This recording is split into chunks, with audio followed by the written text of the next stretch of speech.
Okay,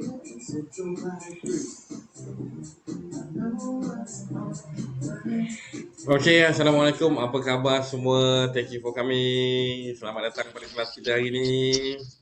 Salam saya dengar. Uh, kita dah apa? Lama sangatlah tak berjumpa.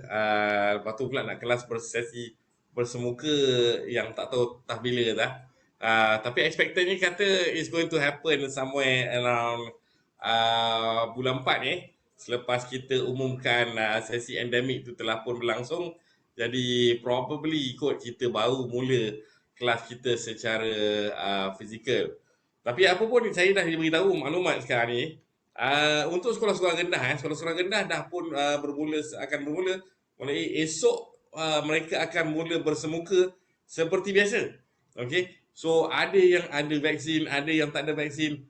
So it's a different ball game altogether. So banding dengan apa yang kita ada sekarang ni, kita ramai di kalangan kita dah vaksin, tetapi masih lagi ada yang kena, ada tak kena. Okay, just to share, kita hari ni nak kongsi dengan you all bahawa hari ni is also your convocation untuk para senior. Okay, so congratulations to them yang telah pun berjaya menamatkan kursus ini dengan baik.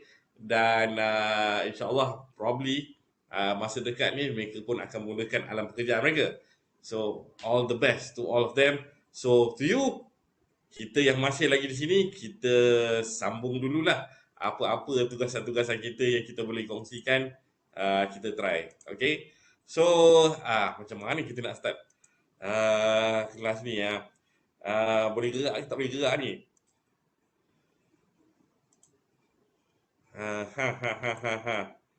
Saya nak gerakkan saya punya slide ni. Boleh gerak tak boleh slide?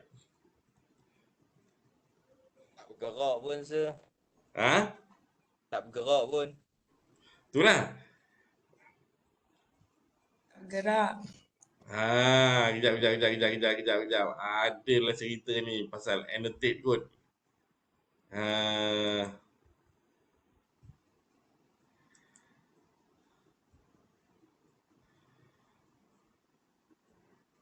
Okay, kita patah balik dulu. Kita try dulu, kita cuba sekali lagi. Okay, kita sharekan dulu kita punya screen one.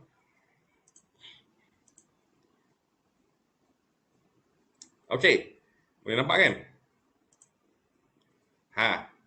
Okey, kali ni bergerak. Okay. So berjayalah pergerakan saya ni. Alright. So okay, that's the name, sound, nama subjek MMM 4505, Maritime Strategic Management. Now subjek ini saya pernah mengajar long time ago. I don't know if I can still remember it that well, tapi tak tahulah. Kita cubalah terbaik kan. Kita kongsikan. Well, di subjek kita tahu ownernya buat masa ni Dr. Siti Masilah. Yang asalnya ialah Dr. Kimim. So masa saya perkenalkan subjek ni pun masih lagi orang kata 50-50 lagi zaman permulaannya. Okay, so dari segi kita nak cerita, nak kongsikan hari ni dari segi basic background aja tentang subjek kita. Tentang antara lainnya kita punya kelas yang kita pukul berapa. Kita ada sesi pukul 8, 9. And then hari Selasa, tapi rasa time tu salah Tolong betul kan? Pukul berapa kita punya kelas tu?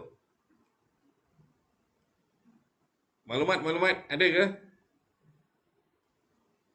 Kelas kita? Kita tengok balik. Ikut jadual kata pukul 10 sampai pukul 12. Betul? Okey. Pukul 10 sampai pukul 12. Buat masa ni kita akan buat secara online dulu di kelas sampai sama ada bulan April ni kita mula ke ataupun selama 7 minggu, kita tak pasti. So apa pun kita tempuh yang pertama sekali is starting April ni apa ceritanya, dan kita cuba tengok dulu macam mana. Okay, so this biasalah kan, tak ada apa-apa, just simple je maklumat. Okay, so course objektif.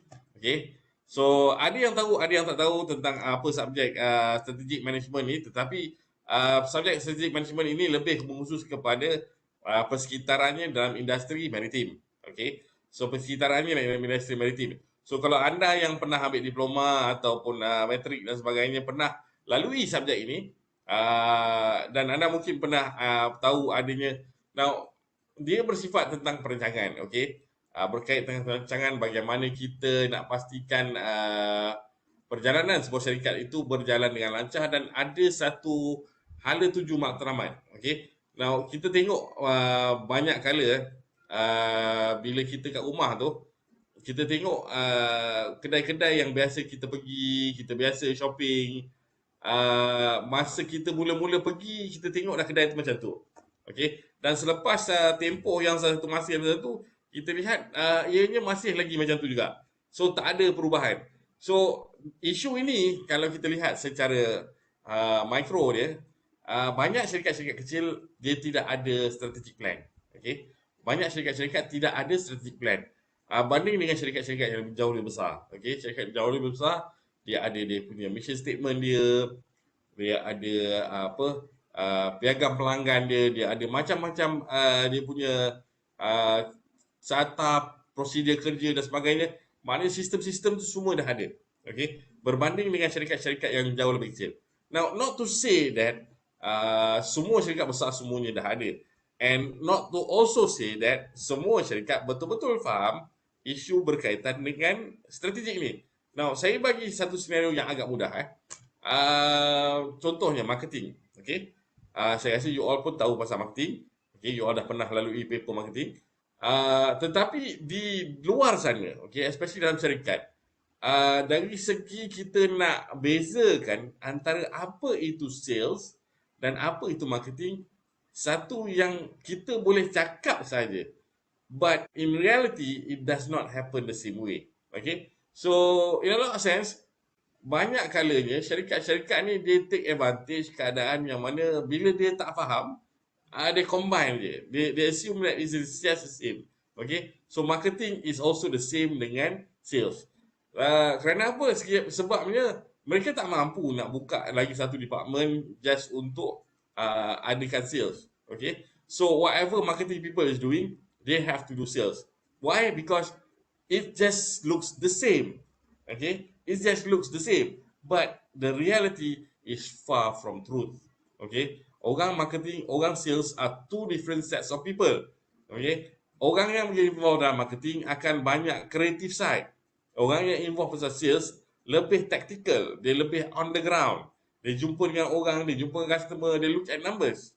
Okay, so dia kena bagi nombor, kena cerita berapa harga, dia kena negotiate, dia kena pandai nak tahu, basically bahasa mudahnya banyak temberang, banyak cong lah. Okay, so banyaklah dia punya tools of trade yang biasa digunakan. But this kind of tindakan orang selalu pertikaikan dari segi tindakan yang tidak beretika. Okay, tindakan tak beretika, at the end of the day orang akan marah, kata produk yang sampai adalah less than apa yang dijanjikan. Okay, what you expected dengan apa yang sampai tak sama langsung, dan ia simply merendahkan value syarikat itu sendiri. Okay, so because this kind of activity, dia membenarkan untuk kaki tangan syarikat dia buat macam tu.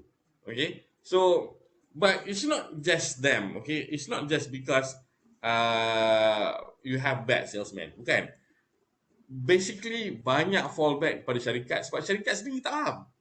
They don't even know what's happening. They don't know what needs to be done. Okay, so dia create department marketing dan sales tu dicampurkan sekali. Dan dia kata, okay, pandai-pandai you all lah. Macam mana you nak cari jualan ni? Okay, now that's a very serious part dalam syarikat sebab orang sales dia nak direction. Kalau nak bagi dia kerja yang boleh bersifat efektif, okay, dia boleh jual. Dan dia perlukan satu guideline yang very clear tentang dia, okay, I nak buat sale kat mana? Okay, kalau kita kata orang tu kena jual kereta, okay, kena jual kereta. So siapa yang dia nak target orang nak beli kereta? So adakah semua orang mana-mana dia pergi kat stesen bas boleh jual kereta? Cik, makcik nak beli kereta ke? And kereta pula, we have different market. Ada kereta yang bersifat mahal, high-end. Ada kereta yang biasa-biasa. Kereta gunaan biasa harian.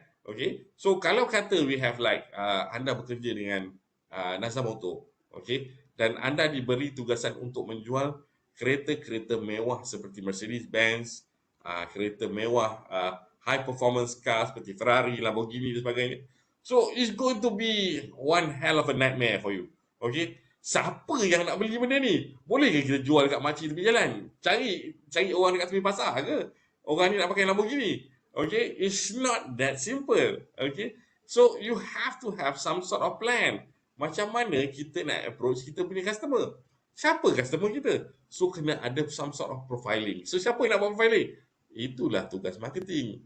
Marketing nak kena setting dia punya profile dia. Kena tengok customer yang macam mana. So bila dia keluar, dia cerita dengan orang sales. Okay, sales people, you punya target market ialah orang yang macam ni, macam ni, macam ni, macam ni. This is the criteria.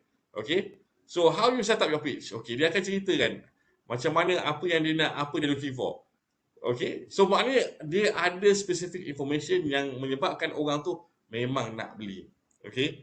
So instead of just kita suruh hantar je sales people pergi kata-kata A to Z sampai hujung bulan, sampai 3 bulan, sampai 6 bulan masih tak boleh ada sales. Okay. So ini yang kadang-kadang kita lihat even besar-besar syarikat macam Nazar Motor pun macam kadang-kadang benda ni pun tak ada.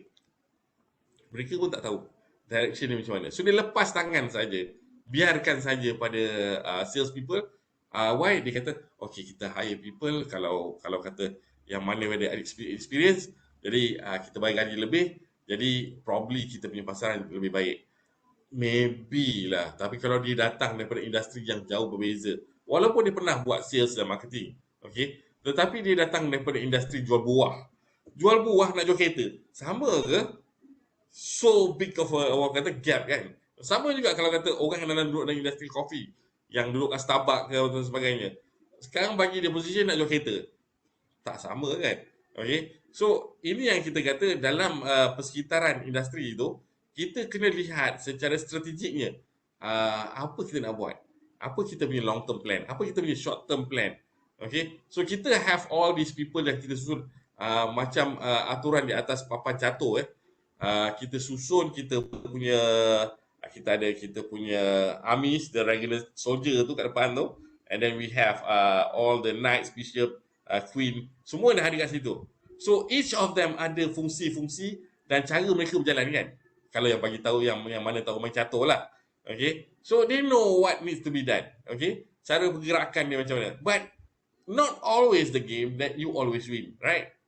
Ada yang pandai tahu macam mana atur strategi, dia bait awak dengan dia punya knight ke, awak pun makan dia punya knight, akhirnya tahu-tahu je hidup balik knight tu. Okay, sebab strategi yang dia ada. Okay, so ini kita katakan dalam objektif kita. Okay, objektif kita nak anda faham tentang pengurusan strategi, which is the planning part, dan juga apa kita punya statement. Banyaklah perkara kita akan lihat. Okay, memahami tentang model kualitatif ni, kita akan tengoklah macam mana apa pilihan-pilihan yang ada kat luar sana. Okay, membangunkan strategi perniagaan yang berkesan dan sistematik, kita tengok. Okay, alright. Next. Okay, next we have the course learning outcome. Okay, kita ada 4 yang kita telah ditetapkan. Okay, so apa yang kita akan ni. Now, apa benda ni, apa pentingnya nak tahu pasal ni? Okey, kita terang-terang beritahu Terang-terang. Okey, yang nampak C3 tu, okey, CLO1, C3 ujung sekali. Domain C3. So, domain C3 tu maknanya kita tentang belajar secara tentang knowledge ni, okey, inilah duduknya. Okey. So, kategorinya arasnya tahap 1, tahap 2, tahap 3. So, dia 3 tahap. So, apa tahap-tahap ni? Tahap 3 ni kita katakan peringkat yang anda boleh membuat olahan. Okay. Some sort of assessment. Boleh buat satu pertimbangan. Okay. You can make decision at this point of time. Okay. When you have reached that level, you can make your own understanding and make your own suggestion. Your own. Not baca, cedok, tampal, copy, paste. Okay. Bukan Now, saya nak jelas ni clearly. Okay. Di sini markah terbanyak duduk. Okay. Why saya kata markah terbanyak duduk? Sebabnya ialah komponen midterm dan juga akhir tahun akan terkandung dalam bahagian ini. So test 1, test 2 and final exam which encompass the sum of 70% of marks, okay, 70% markah duduk dalam domain ini. Okay. So what does it mean for the rest yang lagi tiga? Okay. So yang lagi tiga ni merupakan aktiviti perkumpulan. Okay. Aktiviti perkumpulan yang setiap satunya bernilai somewhere within 10 marks. Okay. Ada A3, ada A4, okay, ada 2 A4, okay. Maknanya kita akan bergerak secara group work sebanyak 30%. Okay. So 70% is based on subject matter. Okay. Based on subject matter. So kena tahu subject matter 70%. Okay. Right. So apa yang lagi tiga ni? Okay. Lagi dua ni, CLO 2, memilih strategi yang sesuai untuk organisasi maritim dengan menggunakan kaedah kuantitatif dan kualitatif ni, kita mungkin akan bagi satu tugasan secara kumpulan untuk you menilai. Okay. Dari segi maklumat yang kita ada. Okay. Kita bagi you mungkin satu case study ke, you dapatkan maklumat-maklumat dan buat satu keputusan. Okay. Untuk membuat satu keputusan seperti mana sebuah syarikat akan buat keputusan. Dia nak move forward ke, dia nak hold ke, dia nak move to the left ke, nak move to the right ke, nak undur balik pergerakan syarikat, apa dia nak buat. Okay. Dan bila dia buat keputusan tu, apa maklumat yang perlu disampaikan kepada kaki tangan dia, yang kita kata catur tu tadi kan, apa maklumat dia nak kena sampaikan.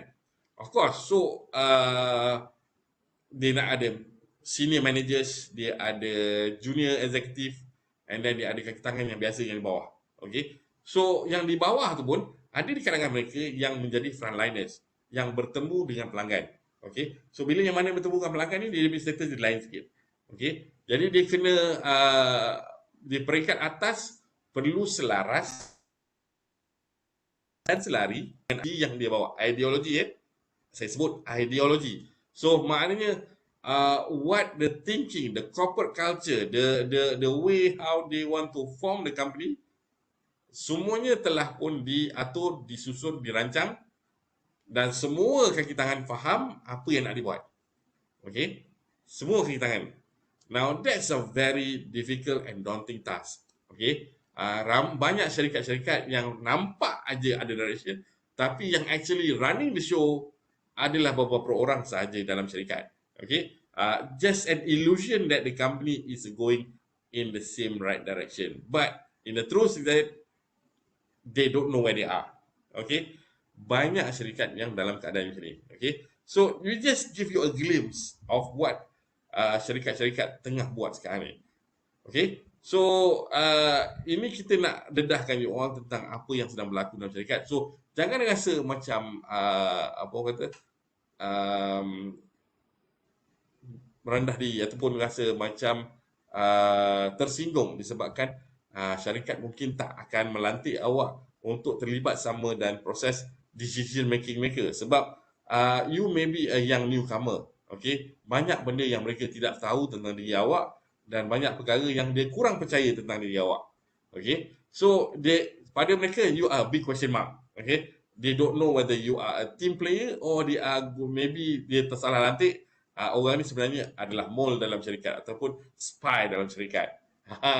So dalam syarikat pun ada spy-spy. Okay. Memang ada benda-benda ni, semua ada. Okay. Bukanlah kata James Bond tu cerita tipu. Ada bahagian itu memang ada kebenarannya. Okay. So CLO 3 berkaitan dengan mengaitkan isu-isu semasa dengan pengurusan strategi maritim. Okay. CLO 7 ni ada kena-mengena dengan komunikasi. Kalau tak salah saya. Okay. Dan macam mana kita menyampaikan maklumat-maklumat tentang perubahan-perubahan yang berlaku dari segi makronya. Mungkin kita lihat dalam dunia sekarang ni post-pandemic punya isu. Okay? Dan sebelum ni kita lihat di terusan Suez hari tu kapal tersadai dan menyebabkan Selat Suez tu menjadi sempit dan akhirnya tak boleh jadi lalui, menyebabkan banyak kapal dagangan tersangkut dari segi trade, tak boleh lalu Selat Suez. Okay? Melalui terusan tersebut. So, apa nak buat dengan maklumat ni? What are you in Malaysia yang duduk ke company kat sini? ada kena-mengena dengan perkara itu. Okey, dan juga keputusan tentang kerajaan berkait dengan post pandemik ni. Contohnya kerajaan memberi bantuan kewangan untuk kaki tangan keluarga Malaysia. Okey, untuk keluarga Malaysia diberi bantuan sekian banyak. Tetapi bila kita lihat dari segi sektor korporat yang perlu bergerak dan menjana kewangan untuk negara, mereka perlu tahu apa yang mereka perlukan untuk dari segi untuk move forward. What does the government can help them in terms of making their work much easier? Okay, so the government is keen on and also interested to help jumpstart the economy, and at the same time they need people from the industry to tell the government what they're doing is correct or they're going the wrong way. Okay, so kita dalam sektor ini kena tahu, kita kena lihat maklumat apa yang ada, kita kena digest, kita kena move forward ke nak buat apa tindakan kita kena decide. Dan not only that, kita bagi tahu kaki tangan kita juga nak kena bagi tahu government pula lagi what we need. Okay, so ini isu yang menarik. Okay, isu yang menarik. How do you communicate this thing? Okay, macam mana kita nak sampaikan perkara ni? Okay, now PLO 4 yang last kali tu berkaitan dengan PLO 8. This is more lebih kepada peluang perniagaan. So, we're going to give you another scenario juga tentang macam mana to start up business. Okay, now again like I said just now, banyak kali syarikat tak tahu nak bezakan antara sales dengan marketing. Now, how do you secure your first day of sales? Okay, pernah saya keluarkan soalan ini dan pernah saya ajukan pada pelajar. Ramai pelajar fail dekat sektor ini sebab tak dapat berfikir luar kotak. Okay, now I want you to imagine yourself baru buka syarikat for the first day, hari yang pertama kita buka kedai kita. How do you get your first sales? And especially you dalam bidang maritim. Okay, you dalam bidang maritim. I'm not talking about kedai gula-gula. I'm not talking about kedai nasi lemak. I'm talking about kedai yang berniaga dalam industri maritim. If you are involved in freight forwarding, you got to know what you need to do. Okay, if you're a liner or shipping agent, you know what you need to do. But the thing is, how do you get the money into the business on the very first day? Okay, itu big question. Okay, the biggest question. Kita dah set up syarikat, kita dah bina dia punya apa, kita dah dapatkan all infrastructure, kita dah letak komputer, kita dah letak meja, kita dah letak macam-macam semua dah ada. But basically it's about the money. Okay, it's still about the money. How do you bring the money into the company? Ini yang kita akan selesaikan di sini. Anda secara kumpulan kena resolve this issue, kena find out way. Okay, because not all of you yang akan kerja jadi kaki tangan syarikat dan memilih untuk jadi cikgu ke dan segi macam-macam ke, but there are some of you yang nanti nak buat bisnes. Okay, some of you. Okay, but I would like to tell you that those of you yang ada dalam industri sekarang ni, you got to realize masa-masa pandemik sekarang ni makes things worse, dan banyak syarikat yang dah bungkus. Okay, so kita kena banyak-banyak bersedia. Okay, so dari segi tugasan-tugasan kita, roughly inilah yang kita diberikan. Okay, yang saya sebutkan tadi. So under PLO 1 tadi ujian bertulis sebanyak 70% markah. Okay, so PLO 3 ada 10%, PLO 7 ada 4%, dan ada PLO 8. Oh, silap tadi. Okay, PLO 7 berkaitan dengan pendidikan sepanjang hayat dan penggunaan informasi. Okay, how you use information and how best you can use that information that benefits to the company, benefits to yourself. Okay, increase your knowledge in terms of understanding or comprehension about a certain matter of subject. Okay, so PLO 8 ialah kemahiran keusahawanan. Itu yang saya sebut tadi. The first day of sales, how do we do it? Okay, so ini yang saya sebut juga tadi dari segi pecahan pemarkahan. As you can see, ujian 1 ada 30%. Oh, tidak ada ujian 2. So only one assessment bernilai 30%. Wow. No test 2. I don't know. Can we do it? We'll go find out. Okay, mungkin saya bincang dulu dengan Dr. Masila. sama ada ini boleh kita teruskan ataupun kita bahagikan kepada setengah-setengah ke macam mana ke. Okey. Dan kita akan cuba uh, uh, kurangkan bebanan you all. Okay. So 30% is rather big kat situ. Okay. And then final exam, another 40%. Okay. So you got to collect all this 70% ni, markah ni. Semua ni kat mana dia. Okay. Alright. So, bagaimana kita pecahkan kita punya aktiviti minggu ke minggu. Okay. So, ini yang kita ada topik 1, topik 2, 3, 4, 5. Okay. Berkaitan dengan bersemuka dan tak semuka. Okay. So, aktiviti tidak bersemuka saya nak ingatkan kepada anda. Okay. Yang mana menilaikan ada nilai 6 kat sini. Okay. Ada nilai 6 kat sini.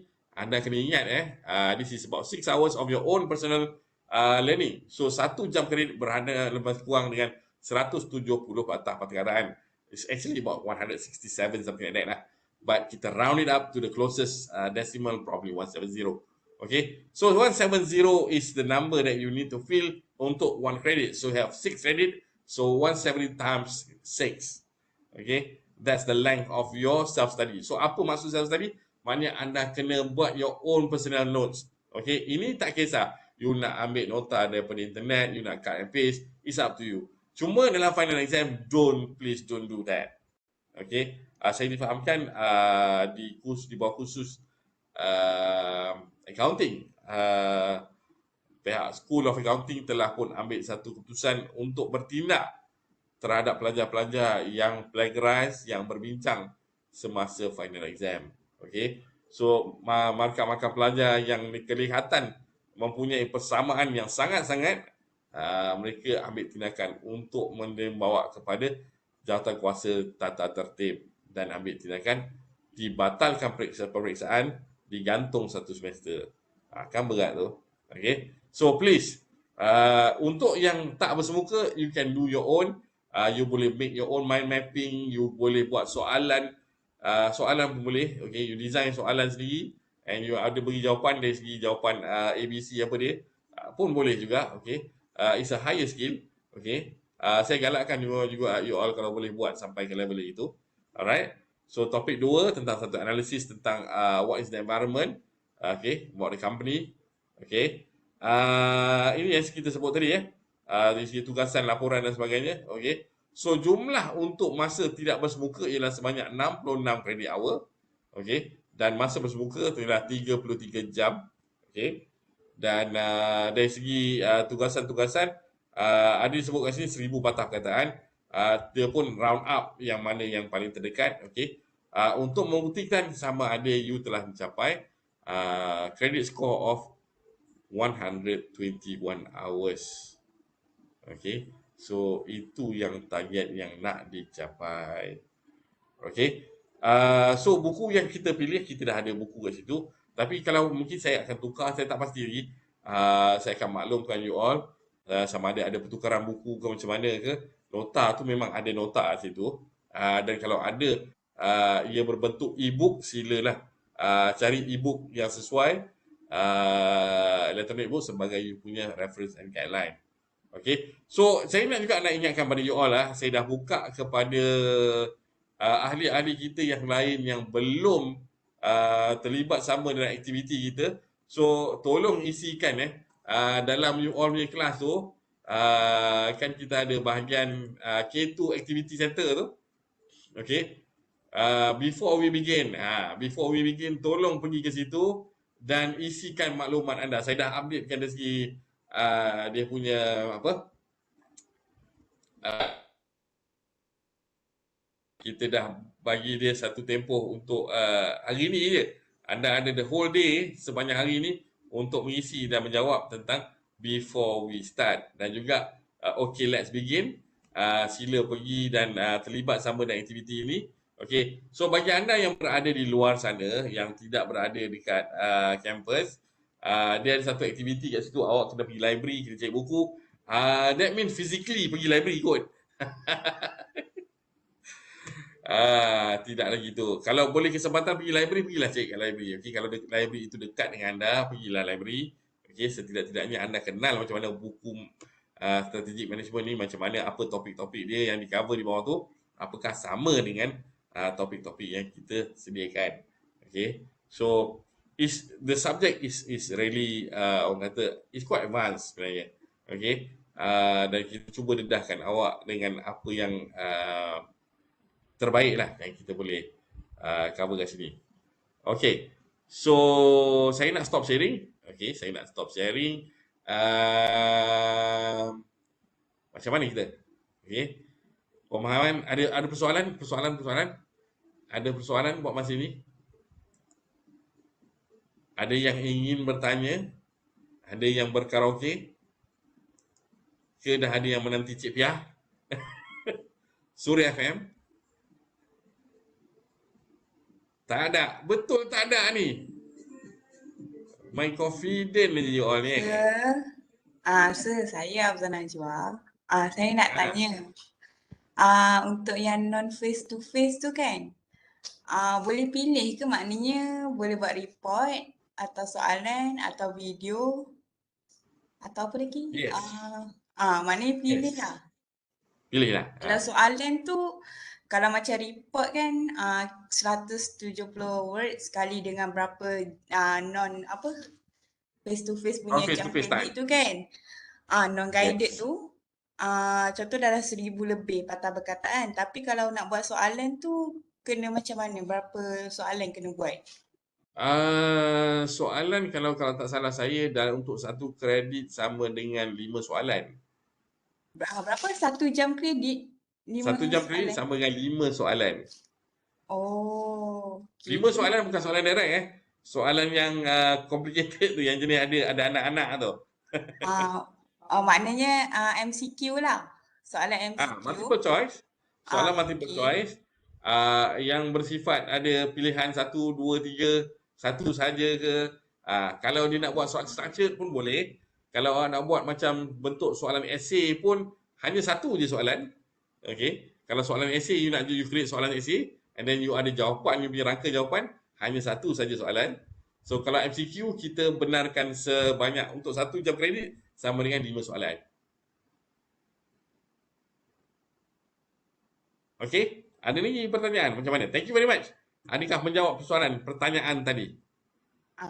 Faham, maknanya kiranya yang 1 jam kredit 5 soalan tu kalilah dengan non-guided punya Yes. jam kredit tadi 6 hour 18 ke 12 macam tu lah. Yes. Alright, thank you. Okay, ada lagi pertanyaan kita? Pertanyaan vaksin ke, tak vaksin ke? Macam mana? Ada lagi? Ada yang ingin berkongsi pendapat tentang kelas? Pengaturan jadual macam mana? Okey ke? Jadual kita tak ada masalah? So jadual kita hari Ahad dengan Rabu kan? Yes. Okay. So saya harap tak ada masalah. Tapi dalam keadaan tak ada masalah ni, kita baru ada 36 aja. Kita bukan ada 55 orang je kalau tak salah saya. Mana ahli kita dah pergi ni? Tak bangun tidur hari tu. Aduh, hai. Ahli-ahli kita dah pengsan. Alamak, inilah masalah kelas pukul 8 Okay. So kalau kelas awal kan. kelas fizikal ni, lagilah berapa ketul lagi yang sampai ni. Kelas awal sangat saya. Baru sampai ke? Saudi, baru balik ke? Sekali dengan Cik Mazli? Baru sampai semalam. EMC. Okey. Baik. Okey.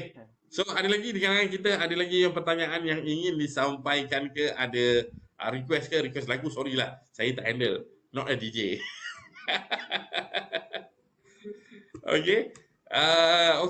Kalau tak ada apa-apa, setakat di situ saja. Kita akan sambung semula kelas kita pada sesi yang seterusnya. So, welcome back. Okay. Selamat sambung belajar. Okay. Kalau tidak, hari ini hari graduasi anda. Okay. Sama macam senior-senior anda. So, all the best untuk the whole of the semester. InsyaAllah. Kita cuba try semester ini untuk lebih dapatkan lebih banyak A. Okay. Right. Kita target lebih banyak A Okay. Thank Ini you, you sir. all punya support, you punya tindakan, okay. untuk bila kalau dapat A, orang lain tak pertikaikan ini adalah A yang sebenar. Okey, orang lain kata Cik Liza bagi banyak A, tapi bukanlah tak bersebab. Maknanya you all punya jumlah kerja yang you all buat berbaloi worth of an A. Okey, so kita target everybody boleh dapat A insya-Allah tahun ini. Okey, semester ni lebih banyak. Saya tak suka tak nak bagi A ni. Tahun lepas last semester je banyak pertikaian, banyak isu, akhirnya banyak markah yang kecundang turun ke bawah. Okey, dan saya tak berminat cara tu. Okey, alright, so this year banyak A. Okey, so saya tinggalkan di situ saja. Bye-bye. Terima kasih, sir. Thank you, sir. Bye, sir. Thank you, sir. Thank you. Alright. Thank you, sir. Bye. Thank you, sir.